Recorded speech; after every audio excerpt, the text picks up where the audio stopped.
नमस्कार साथियों, मैं प्रियंका गुप्ता लर्निंग टुगेदर पे आप सबका स्वागत करती हूँ। कैसे हैं आप सब लोग?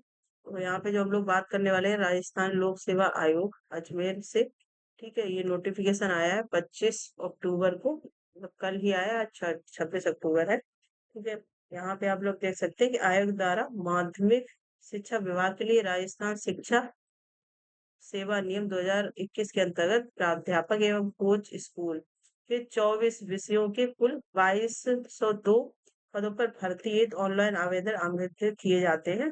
पद स्थायी है, मतलब ये परमानेंट पोस्ट है आपकी। ठीक है, विभाग से प्राप्त कुछ रिक्त पदों में कमी या बढ़ोतरी हो सकती है। ठीक है थोड़ी बहुत कमी या बढ़ोतरी की जा सकती है, और ये परमानेंट पोस्ट है। तो जिन लोगों को भी राजस्थान लोक सेवा आयोग के टीचर भर्ती की इंतजार था, उनकी इंतजार पूरा हुआ है। फाइनली ये नोटिफिकेशन आया है, और अदर स्टेट के कैंडिडेट भी यहाँ पे जो अप्लाई करना चाहते हैं वो भी कर सकते हैं। ठीक है, तो सबके लिए ही इम्पोर्टेंट है ये नोटिफिकेशन। यहाँ पे सब्जेक्ट अगर देखें हम लोग, तो हिंदी है आपका, इंग्लिश है। हिंदी में टोटल पोस्ट 350, इंग्लिश में अगर टोटल पोस्ट की बात करें 325, संस्कृत की आप देख सकते हैं 64 पोस्ट हैं कुल। ठीक है, इसके बाद राजस्थानी की 7, पंजाबी की 11, उर्दू की अगर देखें तो 26 है, हिस्ट्री की 90 पोस्ट है यहाँ पे। ठीक है, कैटेगरी वाइज अलग से डिवाइड किया हुआ है। इसके बाद पॉलिटिकल साइंस की अगर देखें तो 225 कुल पोस्ट है। इसके बाद ज्योग्राफी की 210, और इकोनॉमिक्स की 35 पोस्ट है। सोशियोलॉजी की 16 पोस्ट है। इसी के साथ साथ और भी सब्जेक्ट है यहाँ पे आपके, जैसे होम साइंस हो गया, उसकी 16 पोस्ट है। केमिस्ट्री की 36 पोस्ट है। और इसी के साथ और भी देख लेते हैं। फिजिक्स है आपका 147 पोस्ट के साथ। इसके बाद मैथ है 153 पोस्ट के साथ। बायोलॉजी है 67 पोस्ट। कॉमर्स की 340 पोस्ट है, जो अब तक सबसे ज्यादा पोस्ट देखने में आ रही है। इसके बाद ड्राइंग की बात करेंगे 35 है। म्यूजिक की 06, फिजिकल एजुकेशन की 37 पोस्ट है। इसके साथ ही कोच की भी भर्ती निकली हुई है, जैसे रेसलिंग है, खो खो है, हॉकी है, फुटबॉल है, इन सबके कोच की भी यहाँ पे वैकेंसी निकली हुई है। ठीक है, तो ये तो पोस्ट की बात होगी, कौन कौन सी सब्जेक्ट है और किन किन पोस्ट पे निकली हुई है सारी चीजें। तो उसको हम लोग अच्छे से यहाँ पे आप लोग देख सकते हैं। ये कैटेगरी वाइज सारी चीजें दी गई हैं। इसको आप लोग पीडीएफ में भी अलग से देख सकते हैं, तो डिटेल में काफी चीजें दी गई हैं। यहाँ पे जो मेन चीजें हैं, उनके बारे में हम लोग बात करेंगे। जैसे कि आप लोग यहाँ पे देखेंगे कि यहाँ पे सबसे ज्यादा जो क्वेश्चन है फॉर्म भरने के लिए अगर बात करें, तो अगर आयु की बात करें तो यहाँ पे 21 वर्ष से 40 वर्ष तक कम से कम होनी चाहिए आपकी आयु। इसके बाद जो राजस्थान के कैंडिडेट है उनको एज रिलैक्सेशन भी यहाँ पे दिया जाएगा। ठीक है, और ये पे मैट्रिक लेवल 12 के हिसाब से निकली हुई है, जिसके हिसाब से आपका मासिक वेतन यहाँ पे रहेगा। इसके बाद यहाँ पे आप देख सकते हैं जो राजस्थान के कैंडिडेट है उनके लिए आयु में छूट भी दी गई है। जैसे राजस्थान राज्य के अनुसूचित जाति है, अनुसूचित जनजाति, अन पिछड़ा वर्ग, अति पिछड़ा वर्ग, ये सब तो इनको 5 साल की छूट दी गई। इसके राजस्थान के ही जो और भी वर्ग से लोग आते हैं उनको 10 वर्ग, जैसे आर्थिक रूप से कमजोर वर्ग की महिला हो गए, अनुसूचित जनजाति। ठीक है, इसके सामान आरक्षित वर्ग महिला जनरल कैटेगरी में जो आती हैं। ठीक, तो ये यहाँ पे 5 साल की छूट है। और ये राजस्थान की नहीं है, ये अगर आप अदर स्टेट से भी भरेंगे तब भी आपको 5 साल की छूट यहाँ पे दी गई है। महिलाओं के लिए स्पेशली छूट यहाँ पे दी गई है। ठीक है, इसके बाद जैसे विडो है, और अ, जो विच्छिन्न विवाह है उनके लिए कोई आयु सीमा नहीं है, वो फॉर्म भर सकती है वैसे भी। तो ये कुछ अपर एज दी गई है।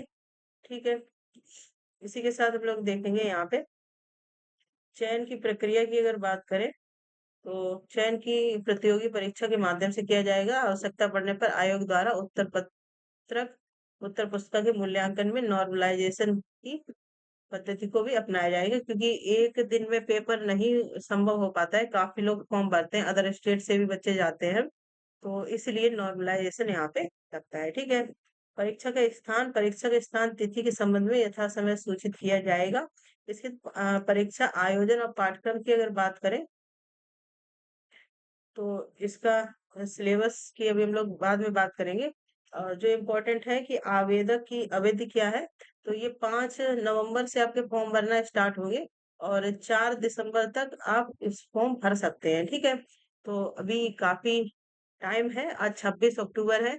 आप लोग अच्छे से डिटेल में पीडीएफ का आपके कैटेगरी या आपके अनुसार सब्जेक्ट के हिसाब से जो भी चीज है तो आप एक एक लाइन करके पढ़ सकते हैं, सारी चीजें चेक कर सकते हैं। उसके बाद अच्छे से फॉर्म भरिएगा, ठीक है। 5 नवंबर से ये भरे जाएंगे। आराम से दीपावली आप मना लीजिए, उसके बाद अपना फॉर्म भर सकते हैं, ठीक है। आवेदन की प्रक्रिया पूरी यहाँ पे दी गई, ये ऑफिशियल वेबसाइट से ही फॉर्म भरा जाएगा, ठीक है। इसके साथ ही और भी जो इम्पोर्टेंट चीजें हैं उनको देख लेते हैं। अ, अगर फॉर्म भरने की फीस की बात की जाए तो यहाँ पे आप लोगों को दिख रहा होगा कि जो अनारक्षित पिछड़ा वर्ग क्रीमी लेयर अति पिछड़ा वर्ग क्रीमी लेयर के अभ्यर्थी हैं उनके लिए 600 रहने वाली है। इसके अलावा अनारक्षित मतलब अदर स्टेट के बच्चे भी जनरल कैटेगरी में ही काउंट किए जाते हैं, तो उनकी भी फीस 600 रुपये रहने वाली है, ठीक है। इसके बाद अनुसूचित जनजाति, अनुसूचित जाति, पिछड़ा वर्ग, क्रीमी लेयर, ये सब इनकी कितनी है, 400 रहेगी। और ईडब्ल्यूएस की भी 400 रहेगी। इसके बाद जो दिव्यांगजन है उनकी भी 400 रहेगी, ठीक है। तो ये हो गई फीस की बात कि आप कितने में अप्लाई कर सकते हैं। इसके बाद हम लोग बात करेंगे यहाँ पे स्कीम एंड सिलेबस और competition examination for the post of school lecturer. तो ये स्कूल लेक्चरर की वैकेंसी है। तो यहाँ पे 450 नंबर का आप लोग देख सकते हैं पेपर आएगा, जिसमें से आपके 2 पेपर होंगे। पहला पेपर 150 नंबर का होगा, दूसरा पेपर आपका 300 नंबर का होगा। Duration of paper one shall be 1.5 hour and the duration of the second shall be 3 hours, ठीक है। तो जो पहला पेपर है आपका वो 1.5 घंटे का होगा, दूसरा पेपर 3 घंटे का होगा। और दोनों ही पेपर एमसीक्यू टाइप के क्वेश्चन आएंगे। निगेटिव मार्किंग भी यहाँ पे है, 1/3 निगेटिव मार्किंग रहेगी आपकी यहाँ पे, ठीक है। ये इंपॉर्टेंट चीजें हैं, तो आराम से अच्छे से चेक करके आप अपना फॉर्म भर सकते हैं। इसका wrong answer shall mean incorrect answer और मल्टीपल आंसर, ठीक है। तो ये सारी चीजें हो गई। इसके बाद हम लोग यहाँ पे बात कर लेते हैं कि पेपर में आखिर आपका पूछा क्या जाएगा। तो जैसे कि 2 पेपर की बात की गई है, तो जो जनरल पेपर है मतलब जिस भी सब्जेक्ट से आप भरेंगे आपको ये जनरल पेपर सबके लिए कंपलसरी है, ठीक है। जो आपका 1.5 घंटे 1 घंटा 30 मिनट का होने वाला है, जिसमें ये आप चाहे राजस्थान से हैं या फिर अदर स्टेट से हैं, आपको ये सारी चीजें पढ़नी पड़ेंगी। जैसे कि हिस्ट्री ऑफ राजस्थान है, Indian history with special emphasize on Indian national movement. इसके बाद मेंटल एबिलिटी टेस्ट है, स्टैटिक्स है, senior secondary mathematics senior secondary मतलब 12th तक की आएगी आपकी। लेबर उसका 12th तक का रहेगा। इसका लैंग्वेज एबिलिटी हिंदी इंग्लिश, ठीक है। इसके बाद करंट अफेयर आएगा, general science, Indian polity, geography of Rajasthan, ये सारी चीजें पूछी जाएंगी। इसके एजुकेशनल साइकोलॉजी, इसके educational management, educational scenario Rajasthan, right of children to free and compulsory education act जो आरटी 2009 है उसके बारे में। तो ये आपका पेपर वन का सिलेबस है, यहाँ से आपका पेपर वन पूछा जाएगा। चाहे आप किसी भी पोस्ट के लिए अप्लाई करते हैं, किसी भी सब्जेक्ट से हैं, तो ये आपका जनरल पेपर और कॉमन पेपर है, ठीक है। तो ये कॉमन है सबके लिए। इसी के साथ जो पेपर 2 है उसकी बात कर लेते हैं यहाँ पे। तो जिस सब्जेक्ट से आप फॉर्म भरेंगे ये आपका 3 घंटे का होगा। जैसे मान लो आपने इंग्लिश से फिल किया या हिंदी से, तो आपका हिंदी, इसके knowledge of subject concern senior secondary 12th तक की यहाँ पे आपकी हिंदी 12th लेवल तक पूछी जा सकती है। ग्रेजुएशन लेवल तक पूछी जाएगी, पोस्ट ग्रेजुएशन क्योंकि पीजीटी के लिए यहाँ पे फॉर्म है, ठीक है। तो आपका लेवल इस प्रकार से यहाँ पे रहने वाला है। इसके साथ ही नॉलेज ऑफ सब्जेक्ट कंसर्न ये तो हो गया। इसके pedagogy, teaching learning material, use of computer and information technology in teaching learning, ये सारा सब्जेक्ट आपका रहेगा। मतलब 12th ग्रेजुएशन पोस्ट ग्रेजुएशन ये सारे लेवल आपको तैयार करने होंगे, ठीक है। यहाँ पे जैसे एक चीज और मैं क्लैरिफाई कर देती हूँ। जो स्टैटिक्स पूछा गया सेकेंडरी लेवल, ठीक है, तो ये आपके सेकेंडरी लेवल तक के पूछे जाएंगे। तो समझ में आ गया होगा सिलेबस की। इसके बाद हम लोग बात करेंगे कोच, जो पोस्ट लिख लिए खो खो के लिए पोस्ट है, इसके बाद और भी अदर कोच के लिए पोस्ट है, तो उनका एग्जामिनेशन भी 450 नंबर का रहेगा। इसके 40 नंबर दिए जाएंगे अगर कोई अवार्ड मिला है स्पोर्ट पार्टिसिपेशन में, टूर्नामेंट में, ठीक है। तो उसके अलग से आपको 40 नंबर दिए जाएंगे। इसके बाद यहाँ भी दो पेपर होंगे। पहला पेपर जैसा कि 150 नंबर का होगा, दूसरा भी आपका 300 नंबर का होगा, ठीक है। टाइम वैसे ही है जैसे ऊपर सारे सब्जेक्ट का है, निगेटिव मार्किंग भी होगी, ठीक है। तो यहाँ पे अलग से ही बताया गया है। जैसे कि अब यहाँ पे पेपर 2 की बात कर लेंगे, तो क्योंकि स्पोर्ट से संबंधित है, तो यहाँ पे knowledge of physical education, sport sciences, general theory and method of training, specific knowledge of games sport and it's current affair.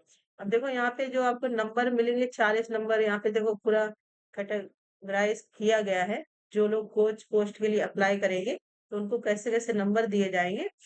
जैसे यहाँ पे आपने पार्टिसिपेशन एट इंटरनेशनल लेवल और विनर एट नेशनल लेवल, तो आपको 40 नंबर मिलेंगे। सेकंड पोजीशन अगर आपकी है नेशनल लेवल पे तो 36 नंबर मिलेंगे। अगर आपकी थर्ड पोजीशन है नेशनल लेवल पे तो 32 नंबर मिलेंगे, ठीक है। ये यहाँ पे बात हो गई कि अगर आपने इंटरनेशनल या विनर की कैटेगरी में काम किया, फर्स्ट सेकंड थर्ड, ठीक। इसके बाद है पार्टिसिपेशन एट नेशनल लेवल और विनर एट स्टेट लेवल। अगर आपने स्टेट लेवल, यहाँ पे स्टेट लेवल की बात हो रही, पहले जब जो आपके मैक्सिमम मार्क्स रहेंगे 40 नंबर के, वो इंटरनेशनल लेवल की बात हो रही थी, ठीक है। और स्टेट लेवल पे अगर आप सेकंड पोजीशन पे हैं तो 24 नंबर आपको दिए जाएंगे, थर्ड पोजीशन पे है तो 20 नंबर दिए जाएंगे। इसके बाद अगर आप डिस्ट्रिक्ट लेवल पे विनर है या स्टेट लेवल इक्वल, तो सेकंड पोजीशन है तो आपके यहाँ पे डिस्ट्रिक्ट लेवल पे अगर आपकी फर्स्ट पोजीशन है तो 16 नंबर, सेकंड पोजीशन है तो आपके 12 नंबर दिए जाएंगे। इसके बाद थर्ड पोजीशन अगर है आपकी तो 8 नंबर यहाँ पे दिए जाएंगे। Participate district level 4 number. तो ऐसा नहीं है कि आपने किसी भी गेम में खेला, जैसे इंटरनेशनल आपने सोचा कि international national state level district level आपने खेला तो 40 ही मिलेंगे। यहाँ पे भी इन्होंने कैटेगराइज किया हुआ है कि कैसे कैसे आपको मार्क्स दिए जाएंगे कोच के लिए, ठीक है। तो ये सारे यहाँ पे ये भी कैटेगरी दी गई कि डिस्ट्रिक्ट लेवल पे कौन कौन से खेल आएंगे, इसके बाद स्टेट लेवल में कौन कौन से खेल आएंगे, नेशनल इंटरनेशनल लेवल पे कौन कौन से खेल आएंगे। तो आपका जो भी इस एरिया में सर्टिफिकेट है वो आपके पास होगा, वो आपको लगाना यहाँ पे काफी कंपलसरी हो जाता है, ठीक है। तो यहाँ पे ये चीज इम्पोर्टेंट है। यहाँ पे सर्टिफिकेट मांगा भी गया है, वेरिफिकेशन ऑफ सर्टिफिकेट, ठीक। तो ये आप अच्छे से पढ़ के इसको चेक कर सकते हैं। इसके बाद यहाँ पे लेक्चर जो फिजिकल एजुकेशन है उसका पेपर दिया है, तो उनका पेपर 460 नंबर का होगा। मैक्सिमम मार्क्स 40 नंबर के रहेंगे, जैसे कि ऊपर अभी बताया गया है, ठीक है। और दो पेपर होंगे। पेपर 1 आपका 200 मार्क्स का होगा, ये फिजिकल एजुकेशन टीचर के लिए है, ठीक। इनका अलग है थोड़ा सा। पेपर 2 260 मार्क्स का होगा, ठीक है। पेपर 1 में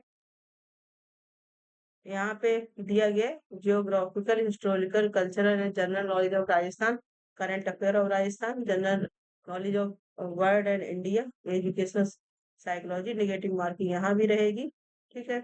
इसके पेपर 2 की अगर बात की जाए तो पेपर 2 में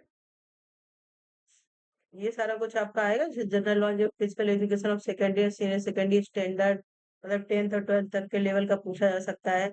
इसके general knowledge of sport and physical education in current affair, theories, definition, history of physical education, educational game psychology, method, supervision, organization of physical education, theory of training and decisions, science of basic physical and anatomy, function and health education, entertainment, camp and yoga। ये सारी चीजें आपकी पूछी जाएंगी 260 number की। यहाँ पे physical education teacher के लिए थोड़ा सी चीजें अलग है।